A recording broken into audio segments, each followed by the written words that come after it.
If you're looking to collect customer feedback efficiently, Unicode lets you generate QR codes for surveys in just a few clicks. But is it the best tool for the job? Stick around, because while Unicode makes it easy, there are some limitations you need to know. Plus, I'll share an even better alternative with an extended free trial at the end. Unicode simplifies survey distribution with dynamic QR codes. This means you can update the survey link without reprinting the code, a huge plus. Just log in, create a new QR code, select website URL, and paste your survey link from Google Forms, Typeform, or any other platform. The customization is solid, letting you change colors, add logos, and even use different QR shapes. But while Unicode's design flexibility is great, there are some downsides. First, Unicode doesn't have a built-in survey builder.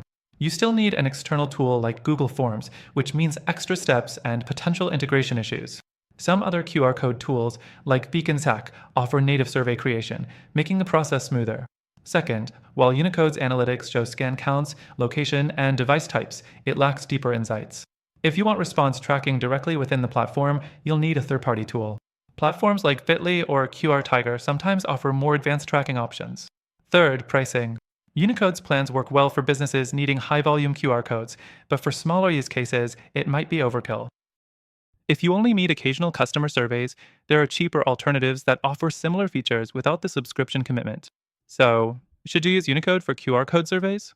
If you already have a survey tool and just need an easy way to distribute it, Unicode does the job. But if you want an all-in-one solution, where you can create surveys, collect responses, and analyze data without extra tools, I've linked a better alternative below. Through our exclusive link, you'll get an extended free trial, plus some great bonuses only available to our viewers. And if Unicode isn't right for you, I've included some other top picks with free trials that might be a better fit. Check it out now.